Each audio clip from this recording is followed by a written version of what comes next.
Hello friends, मेरा नाम अजय सिसोदिया है और आप देख रहे हैं व्यू जेएस की सीरीज। तो इस वीडियो में हम देखेंगे एक्सियोस क्या होता है और एक्सियोस का यूज हम कैसे करते हैं व्यू जेएस में। ये कुछ पॉइंट्स हैं, इनको ध्यान से देखना है। हमें करना क्या क्या है। Axios is an HTTP client library. ठीक है, मेथड का यूज करेंगे, गेट मेथड का यूज करेंगे। और यहाँ मैं दिखा दिया, मैंने छोटे छोटे लिखकर माउंटेड फंक्शन बनाएंगे। तो कैसे बनाएंगे एक्सियोस को हम कैसे लिखेंगे, जैसे आपने शायद पहले भी आपने काम किया होगा अजेक्स में काम किया होगा, जगुआर एजेक्स में। ठीक वही उसी तरह से हम यहाँ काम करेंगे। इसमें थोड़ा बेनिफिट है। यहाँ एक फाइल बना लेते हैं। डेटा फोल्डर मैंने बनाया इसमें पब्लिक के अंदर। यहाँ मैंने एक फाइल बना ली, यहाँ पर एक डेटा पास करा दिया है 3% का, 3 एम्प्लॉयज़ का। npm रन सर्व, मैं पहले स्टार्ट कर लेता हूँ सर्वर को। तो ये चल रहा है व्यू CLI। तो यहाँ हम इसको मैं कनेक्ट देखते हैं ब्राउजर पर, हम थोड़ा देखते हैं ठीक से चल रहा है। चलिए अभी आगे बढ़ते हैं। तो यहाँ हमने पब्लिक फोल्डर में जाकर मैंने दिखा दिया आपको, डेटा नाम का एक फोल्डर बनाते हैं। यहाँ कंपोनेंट्स नाम का फोल्डर है। यहाँ पर हमने इंडेक्स व्यू, ये कुछ कंपोनेंट्स है, मान लीजिए इंडेक्स हम यूज कर रहे हैं इसमें। ठीक है, तो यहाँ देखते हैं सर्वर ठीक से चल रहा है नहीं चल रहा। अभी स्टार्ट हो रहा है, तब तक हम थोड़ा यहाँ काम कर लेते हैं। तो एक्सजीएस क्या करेगा कि हम यहाँ अपने जो फ्रंट एंड है, फ्रंट एंड से हम एक रिक्वेस्ट सेंड करेंगे। जैसे आपको कोई, आप मान लीजिए आपके पास कोई एपीआई है या नेट, आपने देखा होगा कहीं सर्वर पर एपीआई क्रिएट की हुई है, एपीआई बनी हुई है, वहाँ आपको रिक्वेस्ट सेंड करके आपको डेटा लाना है। तो कैसे करेंगे ये सारी चीज़ हम देखेंगे इसमें, किस तरह से डेटा आएगा। तो मैं यहाँ पे टेबल क्रिएट कर लेता हूँ पहले।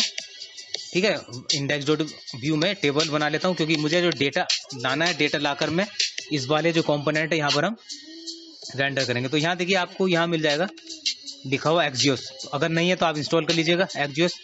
मैंने यहाँ पहले से किया हुआ, तो आप लिख सकते हैं npm इंस्टॉल एक्सियोस, इंस्टॉल हो जाएगा आपके इस सिस्टम में। तो इतना काम तो हमारा हो गया, एक्सियोस हमारा इंस्टॉल हो गया है।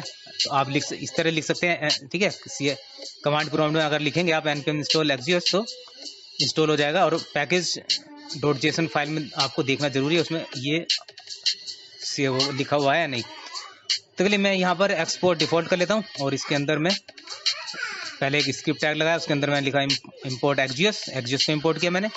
उसके बाद एक्सपोर्ट डिफॉल्ट में मैंने यहाँ पर डेटा नाम का फंक्शन बनाया, जिसमें मैंने एक एरे हमने ले लिया एम्प्लॉयज़ नाम का, ये वेरिएबल लिया है एक एज एरे। ठीक है, यहाँ पे माउंटेड फंक्शन वाला है, तो माउंटेड में आने वाले उसमें बताऊंगा कि माउंटेड हमने क्यों यूज कर रहे हैं। ठीक है, वैसे तो माउंटेड जब हमारा इंस्टेंस क्रिएट हो जाता है, जब व्यू स्टार्ट होगा हमारा व्यू जेएस, मतलब जब हमारा जब व्यू स्टार्ट होगा, ऑब्जेक्ट क्रिएट हो जाएगा, उसमें रेंडर हो जाएगा हमारा ऑब्जेक्ट, तो तब ये क्रिएट होगा। मैं आपको बताऊंगा आगे ये लाइव फंक्शंस क्या होते हैं डिटेल में। अभी फिलहाल मैं एक्सियोस को देख लीजिए। यहाँ मैंने एक्सियोस डॉट गेट करके, ये आपका सिंटैक्स है। ठीक है, उसमें हमने जो यूआरएल पास करना था एपीआई में, हमने वो कर दिया है। हमने डेटा पब्लिक में डेटा नाम की जो फाइल है, फोल्डर है, उसके अंदर एक db.json फाइल है, उसमें हमने रिक्वेस्ट भेजनी है। या कहीं आपका जो डेटा है, कहीं किसी, मान लीजिए किसी एपीआई को कॉल करना है, तो आप ठीक यही सिंटैक्स है, उस एपीआई का यहाँ एड्रेस दे दीजिए। तो देखिए यहाँ पर मैंने यहाँ पर फिलहाल तो अभी हमारा, अभी देखिए यहाँ देख सकते हैं। तो हमने यहाँ एक लूप आपने बनाना देखा होगा व्यू में, कैसे बनाते हैं, v-4 और अंदर emp इन एम्प्लॉयज आपका ये है वेरिएबल जो अंदर एरे है। ठीक है, तो उस एरे में हमने एक एक करके हमने की को निकालना। तो emp is defined but never use. ठीक है, तो यहाँ पर एक की पास करनी पड़ेगी हमें। ठीक है, इस तरह से की इक्वल टू employee.id। तो यहाँ हम एक एक करके डेटा निकालेंगे, emp.id, emp.name, emp.address। ठीक है, तो ये एम्प्लॉय नाम की हमारी एक एरे, जो डेटा आएगा हमारा, जो हम सेंड कर रहे हैं एक्सियोस का हम यूज कर रहे हैं गेट मेथड। तो जो हमारे पास वो डेटा आएगा, इसमें जो भी रिस्पॉन्स आएगा वो हमारा सेव हो जाएगा एम्प्लॉयज नाम के एरे में। तो देखिए यहाँ अभी देखते हैं, यहाँ अभी तक हमारे पास डेटा आया नहीं आया है, देखते हैं आगे। ये हमने रिक्वेस्ट हमारी सेंड हुई है, एरर तो मैं कोई शो नहीं कर रहा है गेट। और आप देख सकते हैं यहाँ पर, मैं इसको ओपन कर लेता हूँ, रिक्वेस्ट तो हमारी 200 यानी सही जा रही है। तो ठीक है, वो भी ठीक चल रहा है सर्वर।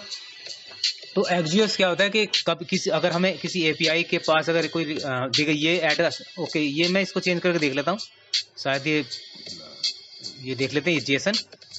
ठीक है, ये हमारे पास 3 ऑब्जेक्ट हैं, एम्प्लॉय का डेटा पड़ा है।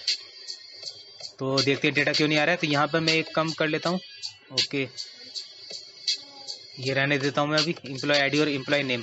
फिर से देख लेते हैं, रिस्पॉन्स जो आ रहा है मैंने रिस्पॉन्स में हमने क्या किया, एम्प्लॉय दिस डॉट एम्प्लॉय, यानी कि दिस डॉट जो एम्प्लॉय हमारा, हमें इसमें रिस्पॉन्स सेव कराना है अपना।